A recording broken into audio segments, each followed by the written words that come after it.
Kira. Kira. What are you doing in the clothes? You bad girl. Well, that's what happens when you put clothes out of the dryer in a basket in front of her. She makes a bed out of it. So now we got a big stinky hound dog in our clean clothes.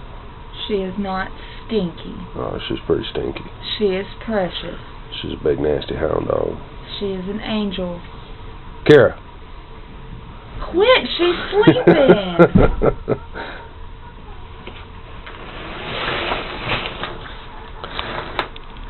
Get out them clothes. Not pretty for the camera. Bad girl.